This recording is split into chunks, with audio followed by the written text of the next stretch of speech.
Hi, it's Diana. I'm so happy to be back here with you in the Hassle-Free family. Today I'm talking about the five love languages, and here's why.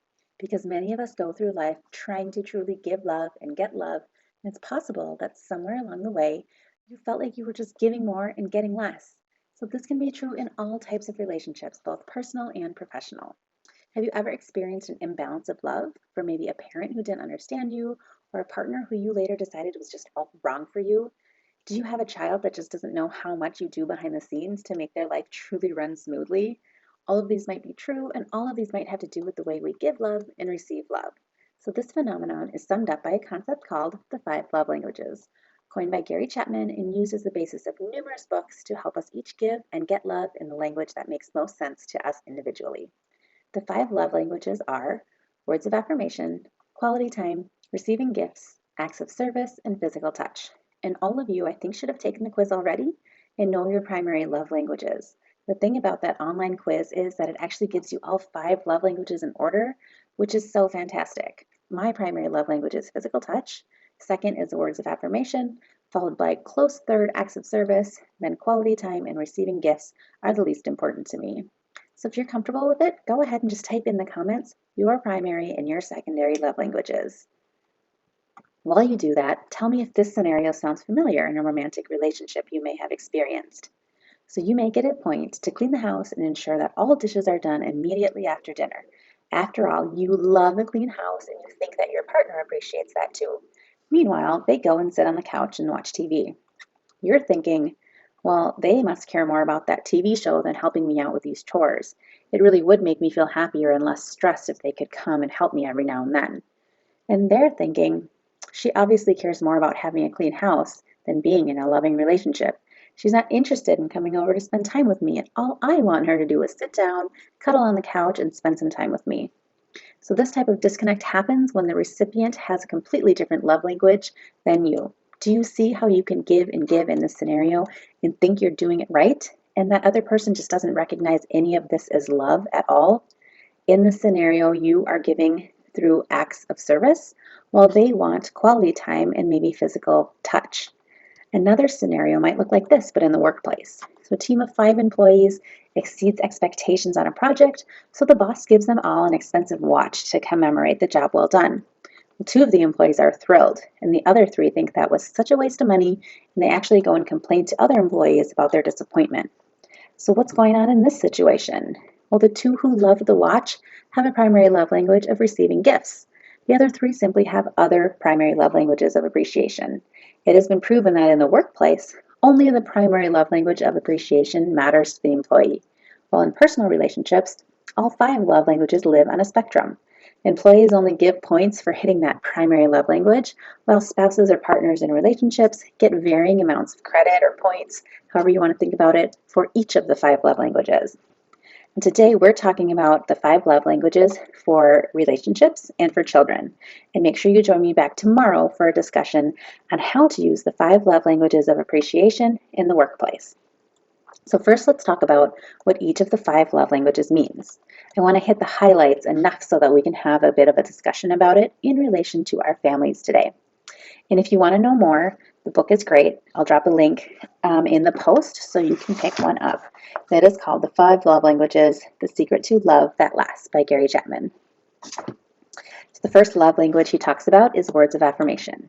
These include verbal compliments, encouraging words, kind words, and humble words. For those who like receiving words of affirmation, you know exactly what the difference is among these. For those who might not rank high with words of affirmation, I will break it down a little bit for you. For those who have this as their primary love language, verbal compliments are far greater motivators than nagging words. When we receive affirming words, we're far more likely to be motivated to reciprocate and do something for our spouse that they desire. A verbal compliment might sound like, "Honey, you are absolutely glowing after that walk you took. You look so beautiful and calm. It seems like you really enjoy that." And nagging words might sound like, "You need to go take a walk and cool off." See the difference here? Next is encouraging words. Encouragement requires empathy and seeing the world from your spouse's perspective. We must first learn what's important to our spouse, and only then can we give encouragement. So, the verbal encouragement, we're trying to communicate, I know, I care, I am with you, and how can I help? We're trying to show that we believe in them and their abilities. We're giving them credit and praise. So my husband is a stock trader, and when he has a down day at work, it's really easy for him to feel discouraged and have that roll right into the next day. So at the end of each day, I ask him how his day went, and I really want to make sure I'm listening. Let him know his feelings are justified. Like, yes, it stinks to see that your trading account was negative for the day. And I remind him that I'm with him, I believe in him, this is one day out of many, and I have confidence in his abilities to have positive days ahead. So could I choose to berate and belittle him for having a negative trading day? Yes, I could. And maybe it would make me feel powerful for a second or a minute, but the negative repercussions of that action for him and for our relationship might just put us into a dark spot. And that is the exact opposite of choosing love. Next is kind words.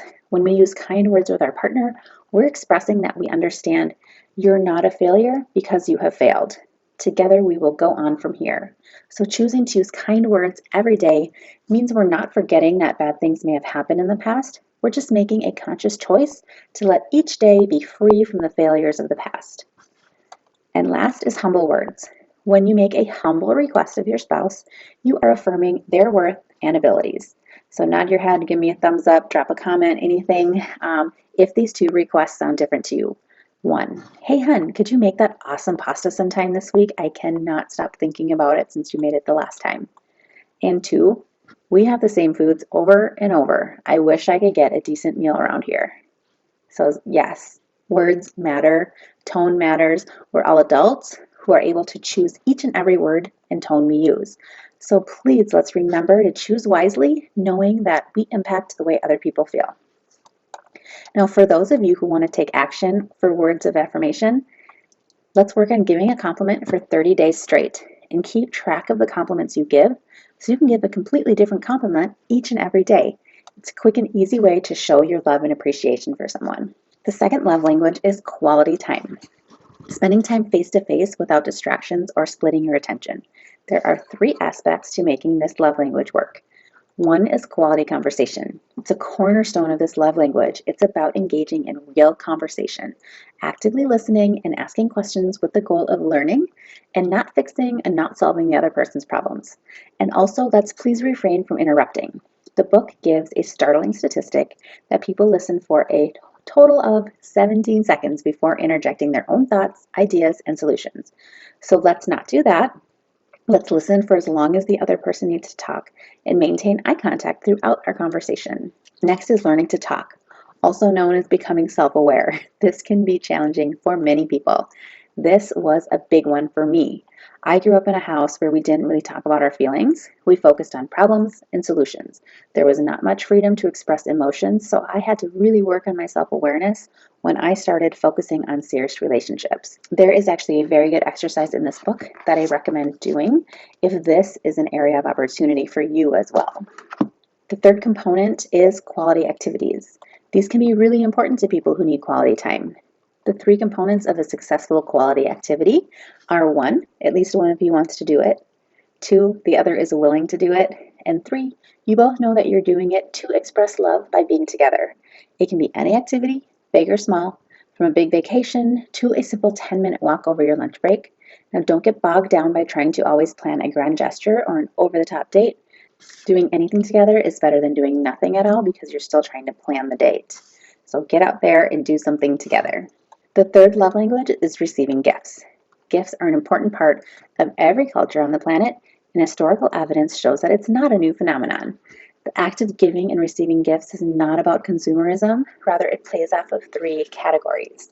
The first is that giving and receiving gifts serves as a reminder of love. It's not often the thing that is given that is special, but it's the memory associated with the thing that makes it special. Next is it's an intentional investment. Money that's intentionally spent to brighten someone else's day is money well spent. They will know you were thinking about them when you were not together. Giving and receiving gifts sometimes also requires you to give the gift of your presence. Sometimes what is needed is knowing that someone else is giving up doing something else or being somewhere else just to merely show up in the form of physical presence. This means a ton to people who resonate with receiving gifts. The fourth love language is acts of service. This is where the term actions speak louder than words was born.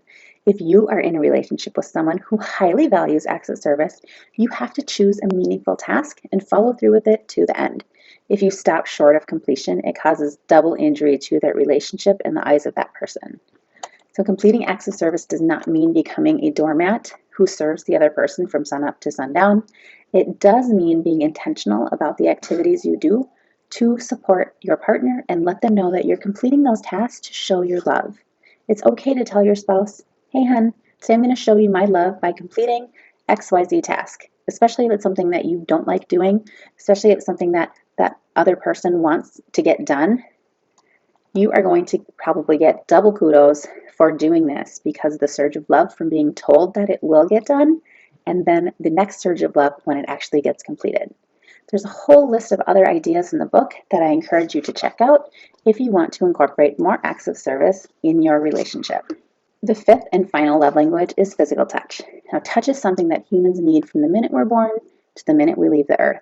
Tiny tactile receptors all over our body crave stimulation, and during different phases of our life, the cravings take on different intensity and different form. Babies crave being held and they thrive when they get skin-to-skin contact, which is why new mothers are encouraged to put their babies on their chest the instant they're born. In the next phase, some friends, they just love holding hands as a sign of affection. I remember as a girl growing up, when I was with my friends, we did just like being right next to each other. We liked holding hands. It was just something that we did when we were together and it made us feel happy. Now, as you grow into being part of a couple, couples generally enjoy physical touch of a more sexual nature at times. Now, physical touch, though, is not all about the sex in romantic relationships. It's any kind of embrace, an arm around the shoulder, hand holding, even sitting next to someone and feeling the weight of their arm or their leg against yours, and double points if you do this in front of other people. If you're with your family and you intentionally hold your new girlfriend or boyfriend's hand, they are going to feel extra loved. Can you tell that physical touch is my primary love language? I understand a lot of nuance around this because I spend a lot of time thinking about it. My husband's primary love language is also physical touch, so it's easier for me to recognize when I feel a lack of those small touches. He probably is too. So I will step up my intention to maybe even just run my hand across his back when we pass in the hallway, or I'll stop him for a quick kiss as we take turns running in and out the bathroom, getting kids on and off the toilet because her body training right now. It's a busy household, but the point is that we can make time for those small touches throughout the day, and they all add up to us both feeling like our love tanks are getting filled up. I do want to recognize that there are a lot of dark places and abuses that can happen when physical touch is involved. And if you or someone you know needs help with that, I'm not the person, not the resource for that. There is a lot of professional help, and I encourage you to just reach out and find the help that you need around that. For those who want to incorporate more consensual physical touch into their relationships, there are a few things you can do. Small hugs throughout the day, back massage, a foot massage, holding hands while watching TV, holding hands while walking from the car to the grocery store. All of that is going to add up and make a huge difference for people who resonate with physical touch. The overarching fact is love is a choice. We have to actively choose to love the other person in their love languages, and there's no way of getting around that. For people who say their relationship has always been easy, that might be true. And it might be true because they speak the same love language. Or the way they naturally give love is the way that their partner perceives love. For other couples, this is not the case. These are the relationships that require more work and more active choices. Now, just because two people have to put in work to give love in a way that actually fills up the other person's love tank, it does not mean the people are mismatched or that the relationship is going to fail. It simply means that both people need to make the choice every single day to fill up their partner's love tank. And when a relationship is at the point where both people are not feeling loved, then what do we do? What choice do we have? Well, here, I believe that one person needs to make the choice to love and to give love in the other person's primary love language, no matter what is given or not given in return. So this is actually the basis of a book called The Love Dare. It's a 40-day challenge to give love across all 5 love languages, no matter what the response is. And the purpose is to show unconditional love to the other person until they reach the point where their heart has softened enough and they are able to give love in return. So I encourage you to check out this book if that is where your relationship is at and you want to figure out a way to get unstuck. I also encourage you to read the excerpts from some of the marriage counseling sessions that Gary gives at the end of this Five Love Languages book, because you're going to see how he has instructed some other couples to put these five love languages to work in their real relationships.